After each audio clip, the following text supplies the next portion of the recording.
The morning that shattered everything I ever believed about my marriage and my family. My name is Evelyn Carter, and I am 65 years old enough to believe that nothing in life could truly shock me anymore.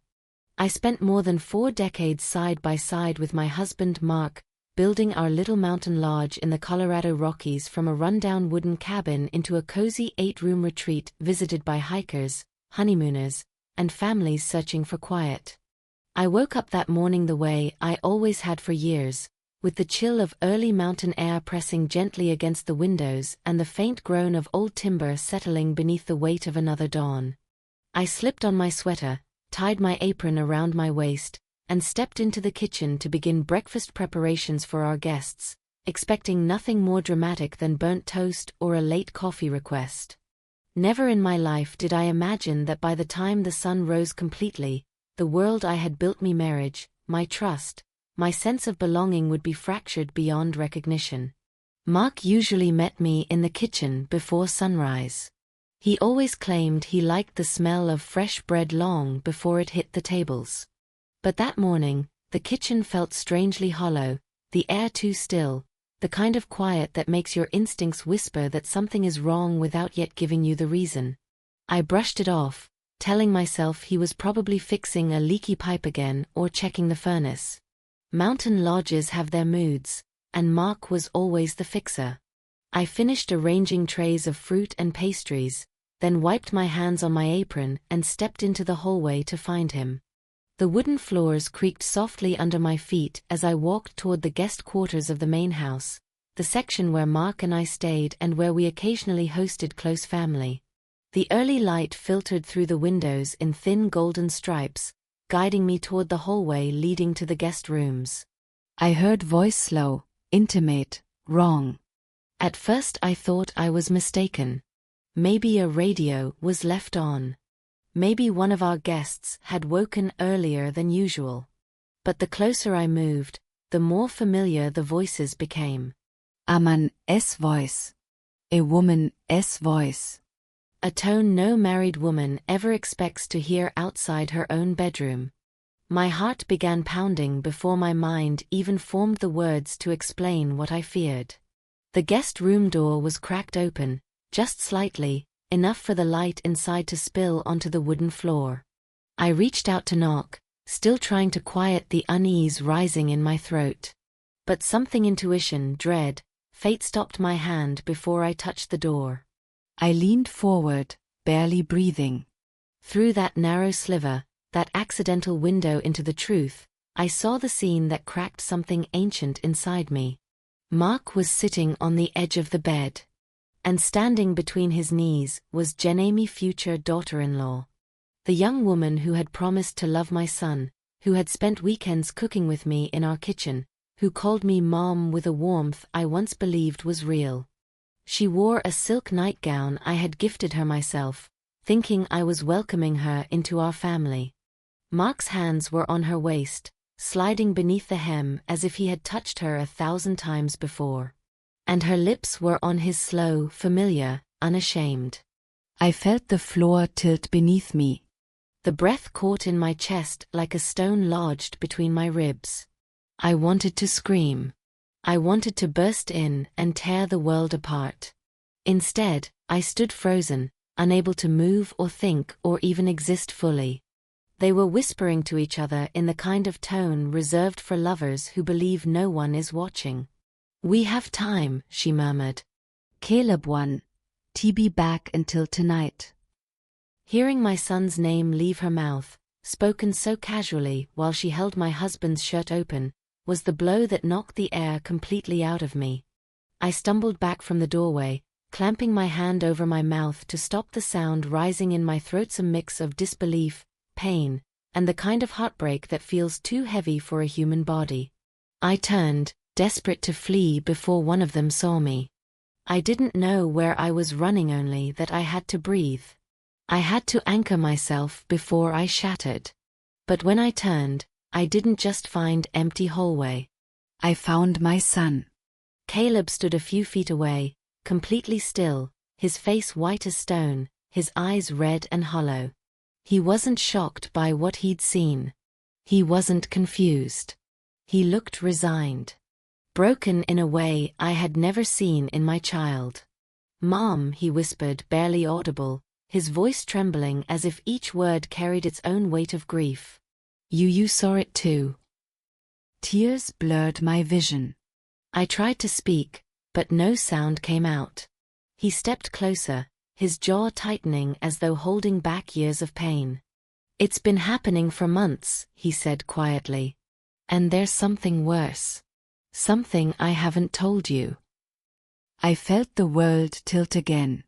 My sunny sweet boy who had just returned from culinary school, ready to begin a new chapter with Jenna, had been carrying this secret alone. Watching me laugh with Mark. Watching me plan his wedding. Watching me believe in a future that was already poisoned. I reached for Caleb's arm to steady myself. What do you mean?" I managed. He swallowed hard, then looked back toward the room where our lives had just been set on fire. "Mom," he whispered, "Dad and Jenna, they weren't just betraying us emotionally. They're planning something. Something involving the lodge. And you need to know everything before it's too late." In that moment, standing in the hallway of the home I built with my bare hands, with the son I would have died to protect, I realized that betrayal is not a single moment, it's an avalanche. And I had just heard the first rumble before the mountain gave way. Caleb guided me into our small lodge office, the room where I had spent thousands of hours organizing reservations, paying suppliers, and keeping our little business running. It had always been my refugium island of order in a chaotic world. But that morning, as I stepped inside with my son leading the way, the room felt foreign, tight, almost hostile. Caleb closed the door gently behind us, as though the truth he was about to reveal needed the protection of silence. He didn't speak at first. Instead, he moved to the old wooden filing cabinet in the corner, pulled out a thick envelope hidden beneath a stack of menus and brochures, and placed it on the desk with hands that trembled more than he wanted me to notice. For a long moment, he simply looked at Mimi's son, who had always been steady, rational, composed. Now he looked like a man standing in the ruins of his own future.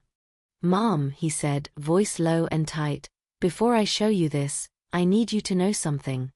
I didn't tell you earlier because I wanted to protect you. And because I hoped I was wrong. But I'm not." He inhaled shakily. "I've known about Dad and Jenna for 3 months." It felt like someone pressed a fist into my stomach. I gripped the edge of the desk, steadying myself as the weight of that revelation sank into my bones.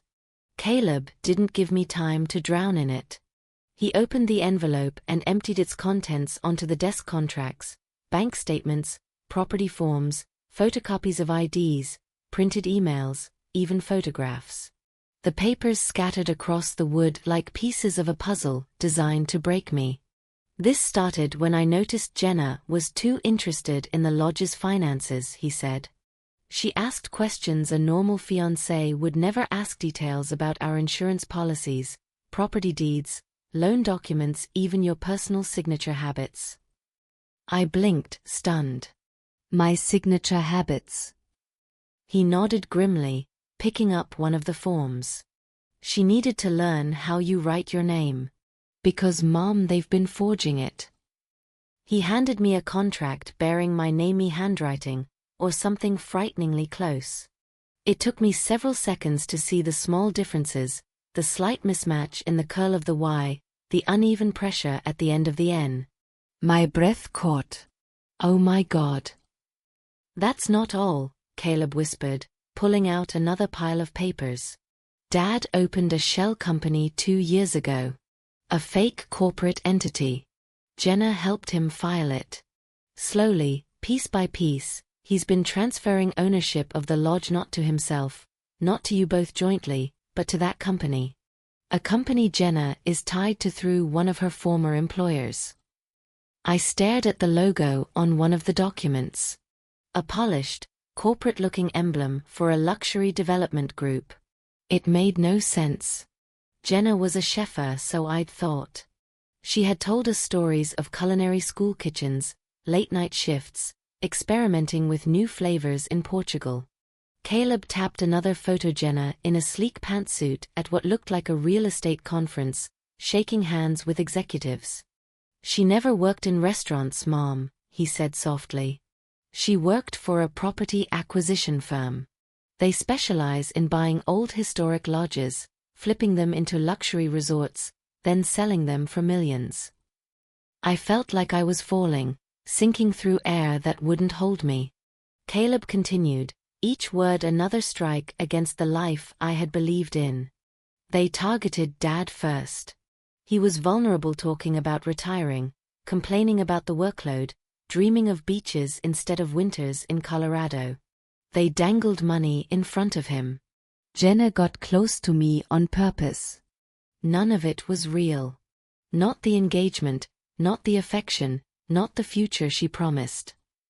I shook my head slowly. "But why involve the lodge? Why us?" Caleb hesitated, then reached into the envelope again and pulled out the final Paisea printed letter of intent from a major hotel chain. The offer price was enormous, more than we had ever dreamed the lodge could be worth. "Because this land is valuable," he said. "Developers have been circling for years. Dad kept it from you because he knew you'd never sell. He wanted to cash out. Jenna made it easy." My lips trembled as I traced the cold corporate print. He was going to sell our home, our life, without even telling me. Caleb nodded, his eyes heavy with sorrow.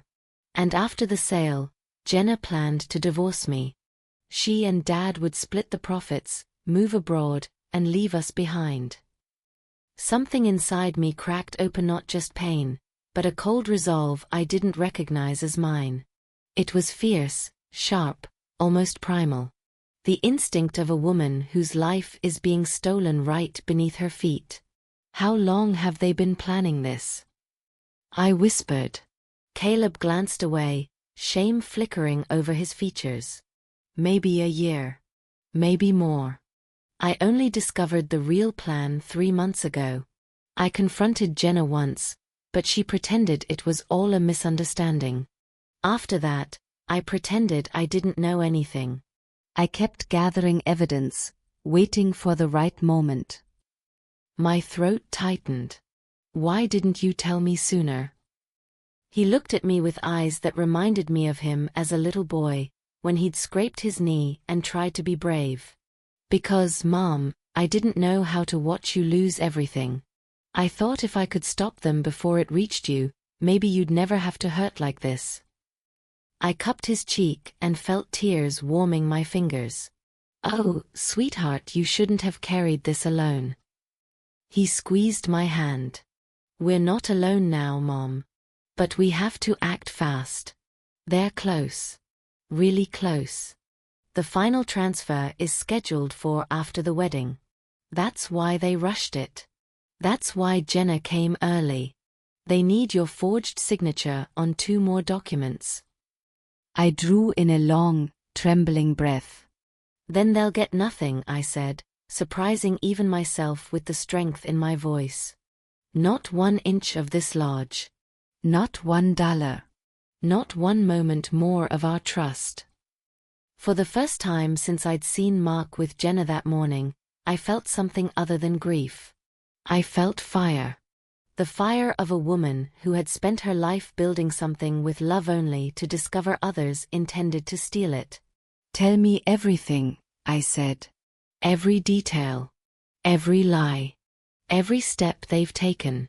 I need to know exactly what I'm fighting." Caleb nodded, determination hardening his expression. And as he explained the full scope of the conspiracy emails, secret meetings, offshore accounts, false travel dates, Jenna's coded messages, forged permissions, I realized that the morning's heartbreak was only the beginning. The war for my home, my marriage, and my legacy had just begun. Caleb and I drove to Denver that same afternoon, though I hardly remember the road stretching out before us. The mountains blurred past the window in shades of deep green and early snow, but I saw nothing except the pieces of my life rearranging themselves into something unrecognizable.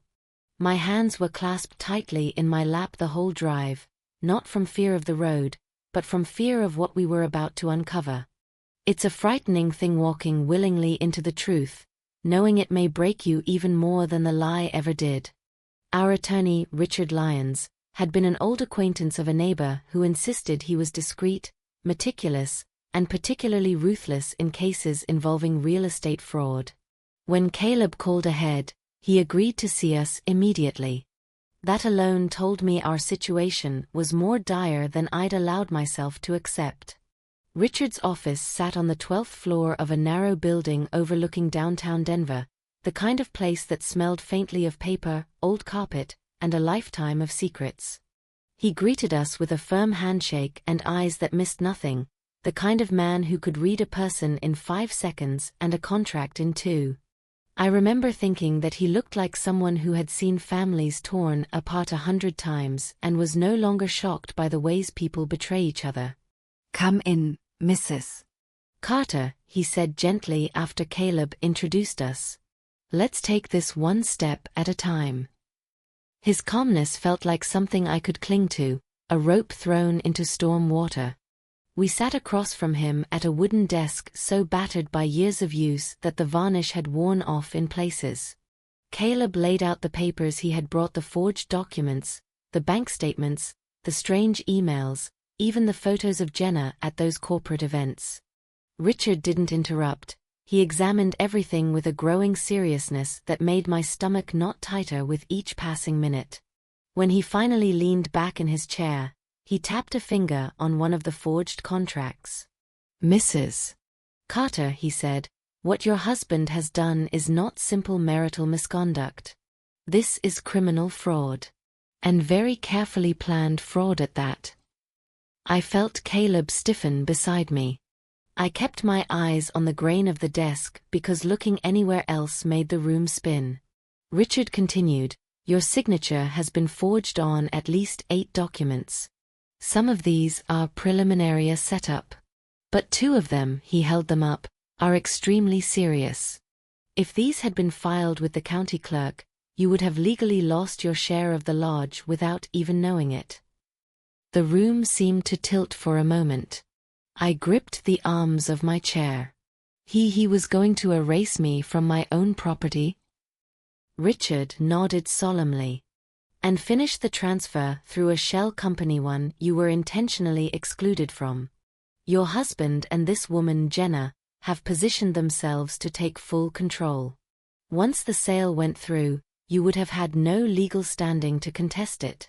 They would have vanished with the profits." I closed my eyes as a wave of nausea washed over me. Mark, the man I trusted with everything, had been preparing my disappearance from my own life. Richard leaned forward. "The good news is this: they haven't finished. They need 2 more signatures, one of them yours, to complete the transfer. That gives us time." "Time for what?" I murmured. "Time to stop them. Time to document every detail. Time to file the injunctions before they make another move." Caleb straightened. "We'd like to do everything possible.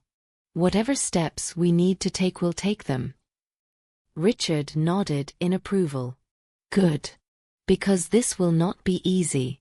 People committing fraud at this level rarely back down quietly." I felt a chill run through me, a cold creeping awareness that my fight was bigger than infidelity or betrayal now. This was survival of my home, my business, my identity. Richard spread out a stack of forms. "First, we'll file an emergency injunction to freeze any transfer activity on the property.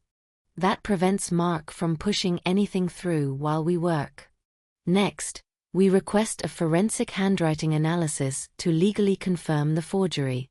After that, we begin the fraud case itself." I swallowed hard. "Will Mark go to prison?" Richard looked at me with a measured expression.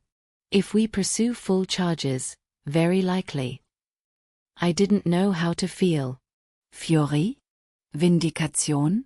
Zorro? I felt all of it and none of it at the same time. He handed me a pen. We need your sworn statement, Mrs. Carter. In detail. My hands shook slightly as I signed. Caleb placed a hand on my shoulder, steadying me with a silent strength that reminded me just how much he had endured alone. Once the paperwork was completed, Richard's tone changed firmer, sharper. You must be extremely careful from this point on.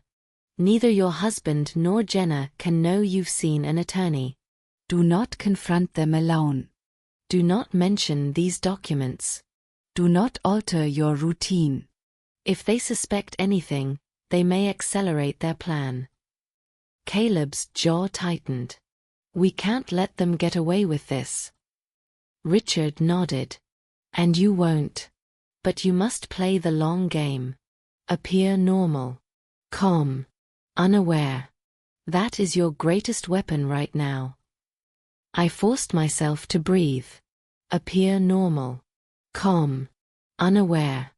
How does a woman pretend not to know her husband is sleeping with her future daughter-in-law while stealing the life she built?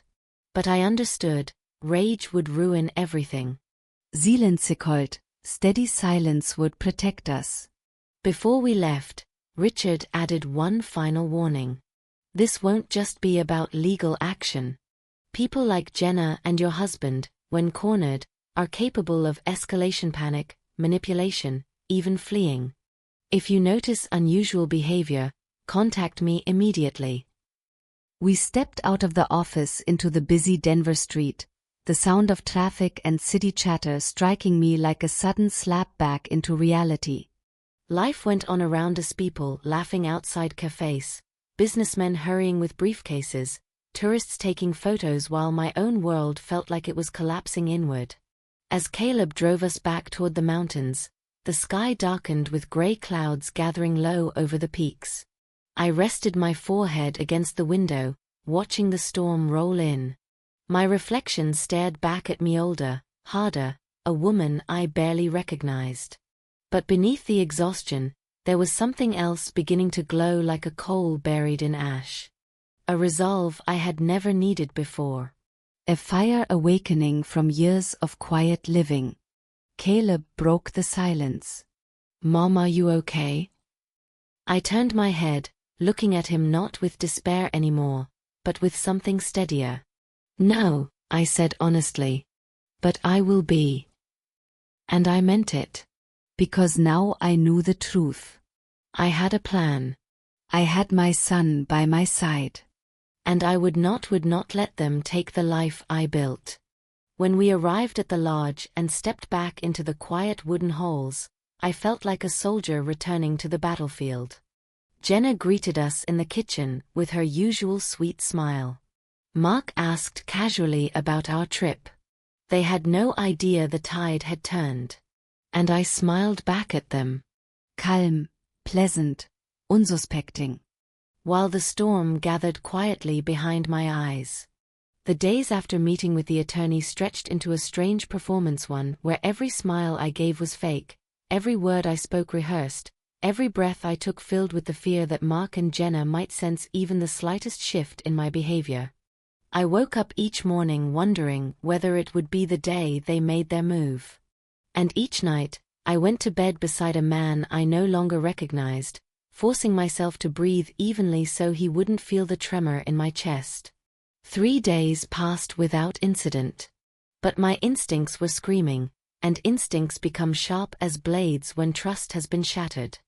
On the 4th evening, snow clouds rolled over the mountains, painting the sky a heavy gray. Our guests had returned from their day trips and were settling in for supper. Mark acted as though everything was normal, setting the fireplace, chatting cheerfully with a couple celebrating their anniversary.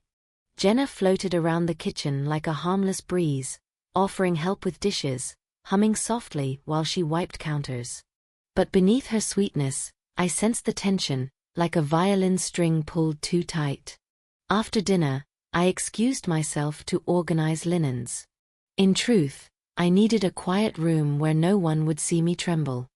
As I rearranged folded sheets on the top shelf, I heard muffled voices from the guest room Jenna was using.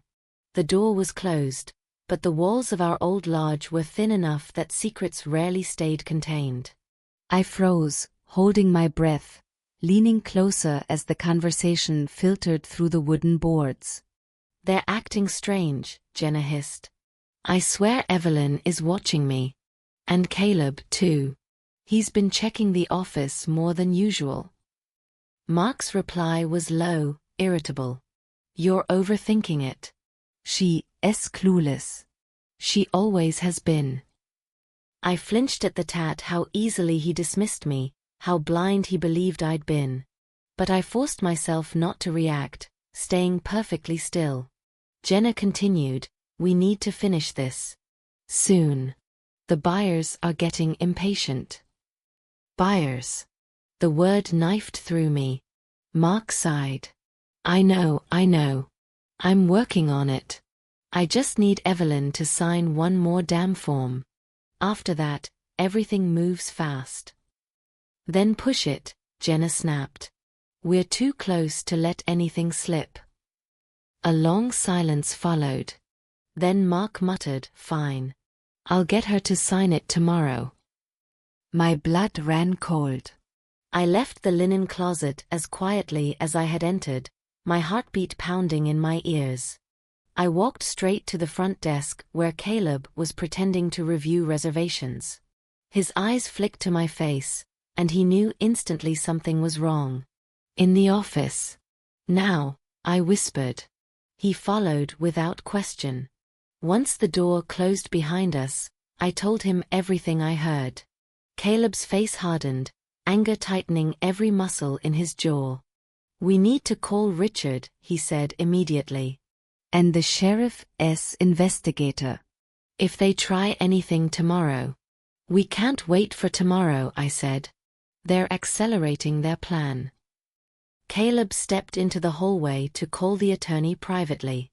I stayed in the office, staring at the ledger without seeing a single number. My hands wouldn't stop shaking. 15 minutes later, Caleb returned, breathless. "The injunction went through this morning," he said. "The lodge is officially frozen from any sale or transfer. Dad doesn't know it yet. Richard says this is good. It means if they try anything tonight or tomorrow, it'll be a clear violation." But he swallowed. He also said to stay alert. People panic when plans fall apart. I nodded shakily. And panicked people do dangerous things. The rest of the evening passed like a fever dream. I served tea to guests, answered small talk, pretended my life wasn't in flames. All while watching Mark's every move as if he were a stranger in my home. Around 9, the lodge finally quieted. One by one, the guests retired to their rooms. The kitchen lights dimmed. The wind outside rose with a low mournful howl. It would snow before sunrise. I was wiping down a counter when Mark entered the kitchen. "You look tired," he said, stepping close, placing a hand on my shoulder. The touch felt foreign, almost grotesque. "I was thinking maybe you and I could go out to dinner tomorrow night. Just us. We haven't done that in a while." The invitation struck me like a sharp bell. Caleb had warned me, if they try to get me away from the lodge, it's because something is happening they don't want me to see. I forced a soft smile. "That sounds nice." Mark exhaled as though relieved. "Good. Make reservations." I kept smiling even as my heart pounded in my throat. He was setting the stage. Tomorrow would be the day they moved. But I wouldn't be fooled. After he left, I went to find Caleb. He was in the storage room counting wine bottles, our excuse whenever we needed privacy. I told him everything. "We can use his plan against him," Caleb said, pacing back and forth. "If he thinks you're leaving the lodge, he'll make his move. We just need to be ready." "Ready how?" I asked. Caleb stopped pacing. His expression had hardened in the way I had only ever seen during the hardest moments of his life. I'll stay behind. In the office. Hidden. If they start packing documents, if those men show up, if anything looks like preparation to flee, I'll call the sheriff immediately. And I'll pretend I forgot something, I said. My purse. A scarf. Anything. I'll have a reason to turn back. Caleb nodded. This is our chance, Mom. They'll expose themselves. After we laid out our quiet, fragile battle plan, I returned to my bedroom to prepare for sleep beside a man who had turned my life into a battlefield. Mark was already under the blankets, reading a travel magazine, Spain's coastline, on the open page. Perhaps he imagined himself there already. I changed into my nightgown with hands that felt too old and too tired for what lay ahead. When I finally slid into bed, he glanced at me with the faint smile of someone who believed he still controlled the stage. Big day tomorrow, he said lightly. Yes, I replied. It will be. The room grew dark when he turned off the lamp. I lay awake, staring at the ceiling while his breathing slowed beside me, steady and peaceful. How strange that he could sleep, planning to disappear with another woman. How strange that after decades of marriage, I lay only inches away and felt nothing but distance. Around midnight, I heard soft footsteps in the hallway, Jenna moving quietly, trying not to disturb us. A door opened. A suitcase scraped softly against the floor. They were packing already. I closed my eyes and steadied my breath, promising myself I would not break. Not tonight. Not tomorrow. Not while the truth was this close to unraveling. Outside, the first flakes of snow drifted down from the mountain sky, silent and cold, and the storm inside the lodge grew heavier with each hour until dawn. I woke before dawn, not because of an alarm, but because dread had been sitting in my chest all night, heavy as an iron weight. Snow had fallen steadily for hours, blanketing the lodge in a white silence that felt almost ceremonial, as if the world itself sensed what was coming. When I slipped out of bed, Mark remained asleep beside me, breathing calmly, too calmly for a man planning to uproot an entire life and disappear across the ocean. His peace made something hollow open inside me. How easy it was for him to rest while I lay awake counting every fear I had ever known. Downstairs, the kitchen lights cast a warm glow over the counters.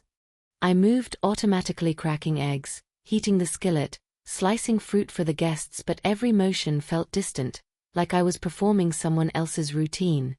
My mind was already in the evening, imagining the confrontation I knew was inevitable. Caleb joined me quietly, his eyes grave, his jaw tight. Neither of us spoke much. Words were unnecessary when both our hearts beat with the same rhythm of warning. By noon, the sky had darkened into a bruised gray. The storm that began overnight was gathering strength, wiping the path leading to the lodge with sharp gusts of wind.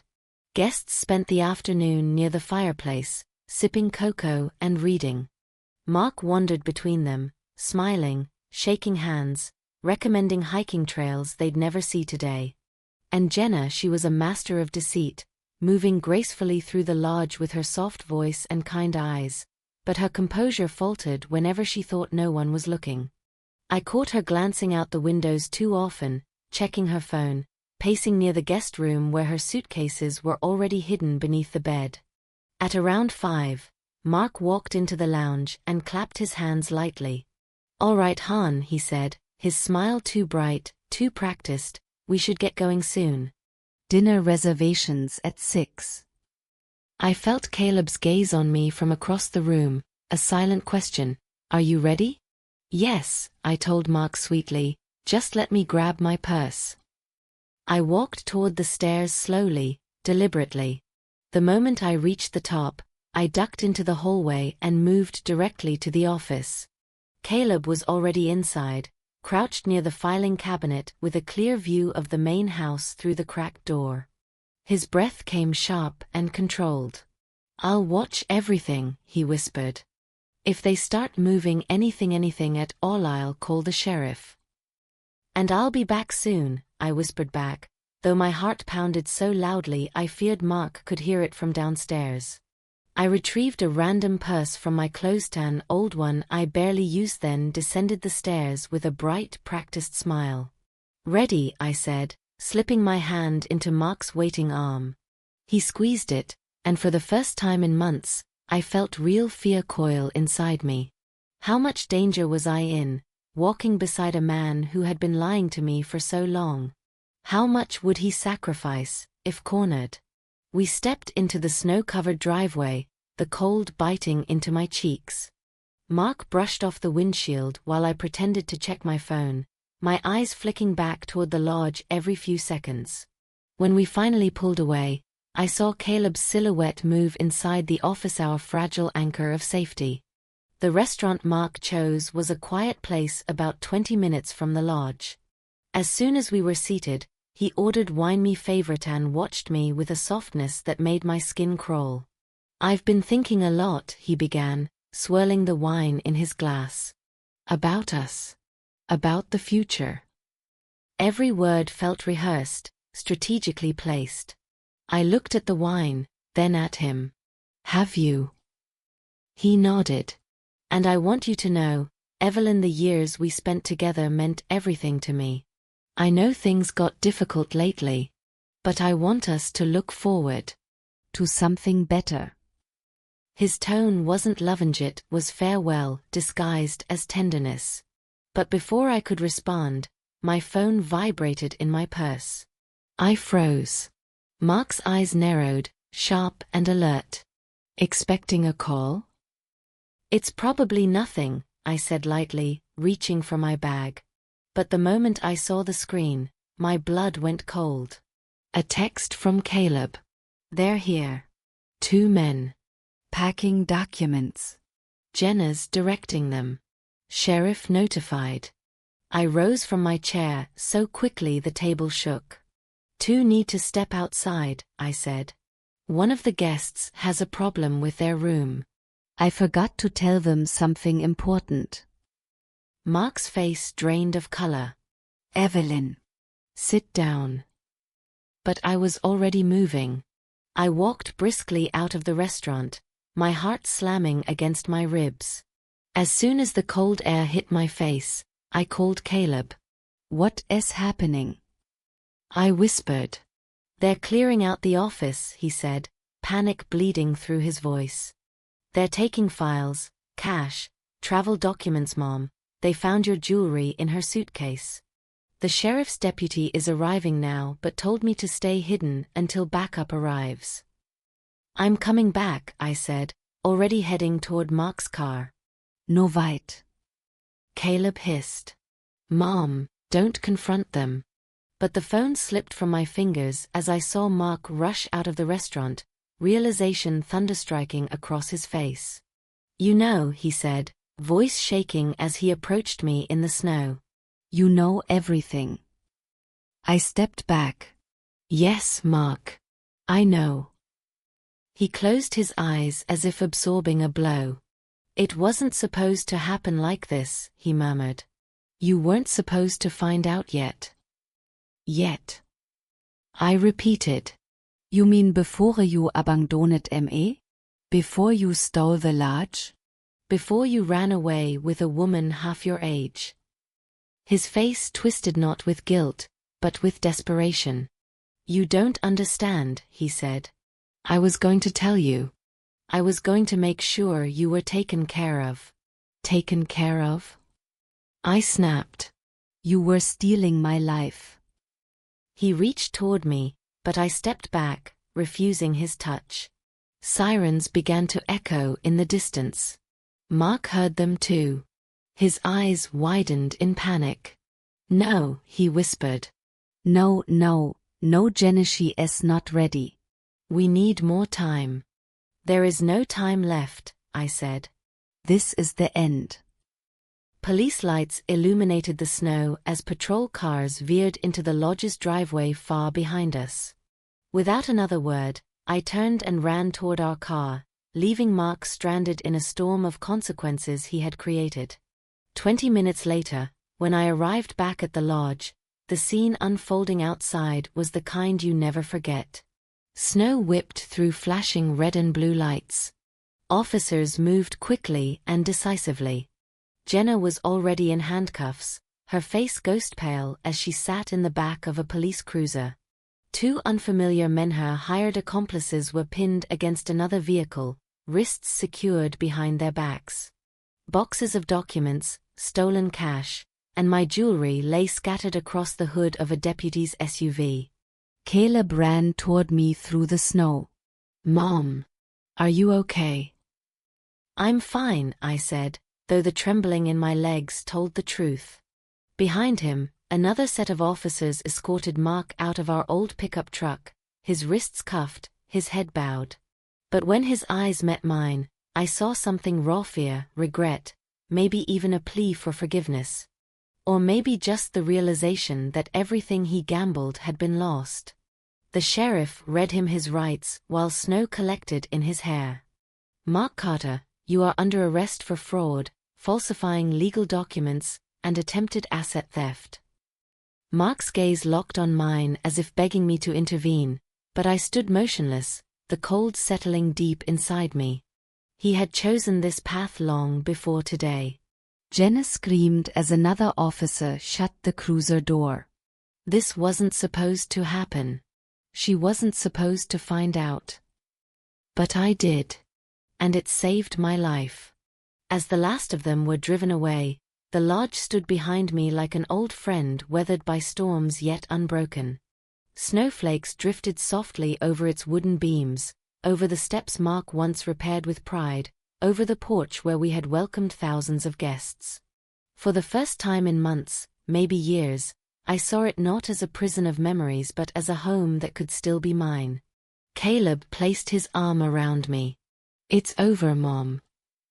I leaned into him, letting the truth settle deep within my bones. "No," I whispered. "It's finally beginning." The night after the arrests, the lodge felt heavier than it ever had before. Not because of the snowstorm raging outside, not because of the distant echo of police radios that had only recently gone quiet, but because of the silence that followed, the kind of silence that lives inside a home after the truth has blown through it like a cold wind, clearing everything in its path. I sat by the fireplace long after Caleb had gone to bed, staring at the embers glowing beneath the logs. The lodge creaked softly, settling into the bones of winter.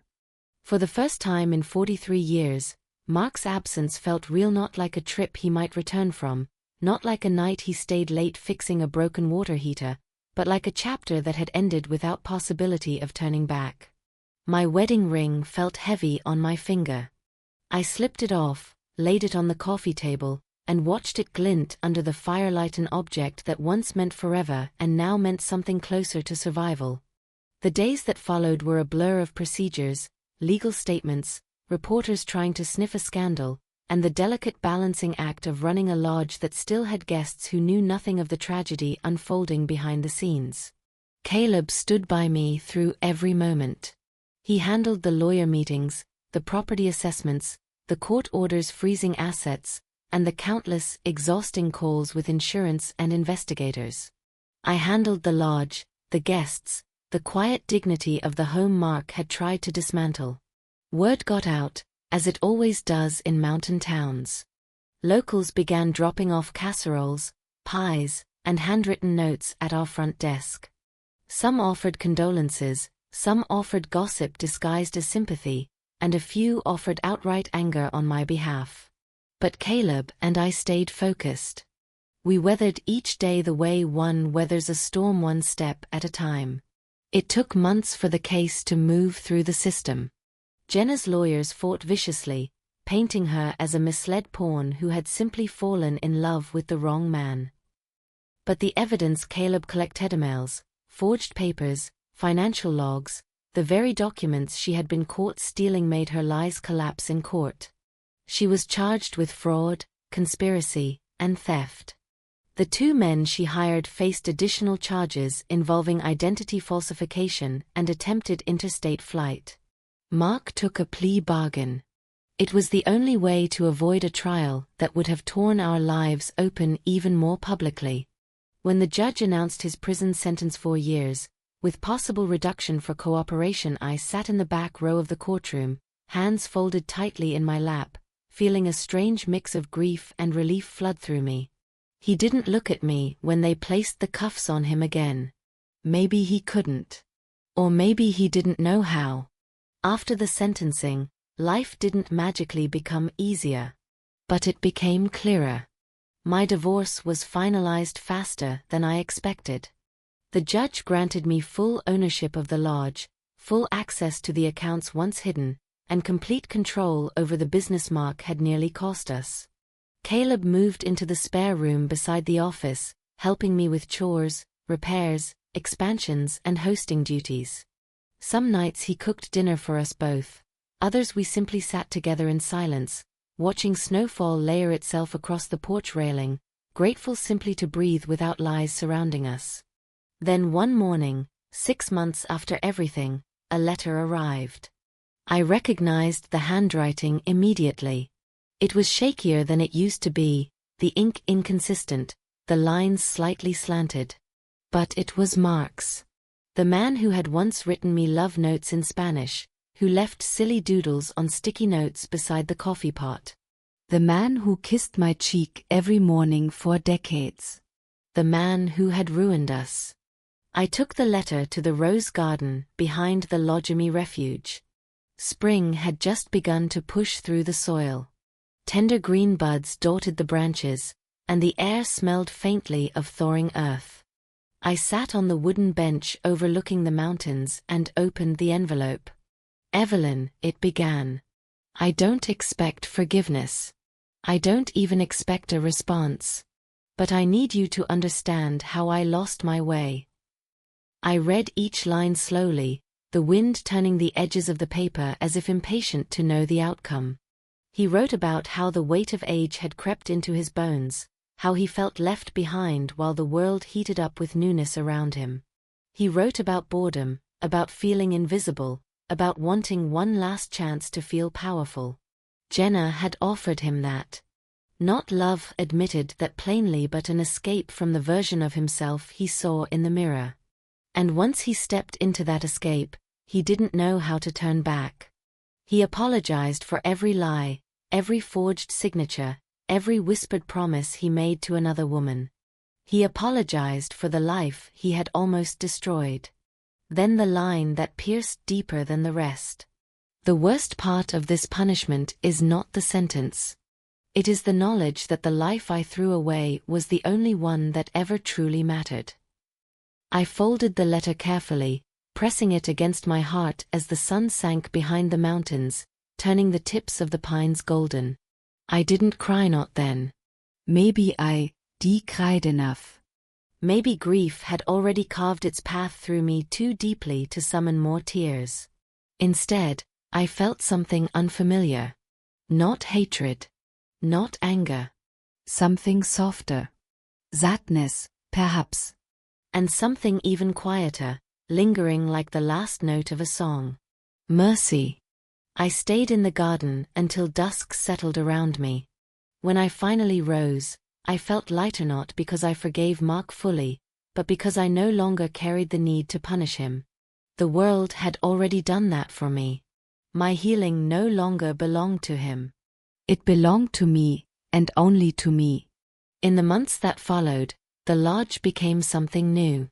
Caleb suggested we expand, add 2 more guest rooms, and restore the old barn into a rustic event space. I hesitated at first. Building again felt frightening, like tempting fate to break something new. But one afternoon, while watching Caleb sketch out plans on the kitchen table, I realized something profound. Rebuilding isn't defiance. It's hope. So we built. We hammered new beams into place. We sanded old floors until the wood shone like honey. We planted roses along the walkways and hung fairy lights across the porch. Guests wrote glowing reviews. Travel magazines began calling. And for the first time since the nightmare began, I felt a future rise up before me like dawn spreading across the mountains. 1 year after Mark's arrest, I stood alone on the porch, watching the spring sun melt the last patches of snow. The air smelled of pine and promise. Caleb came to stand beside me, handing me a cup of coffee. "You did it," he said softly. "We did it," I corrected. He smiled.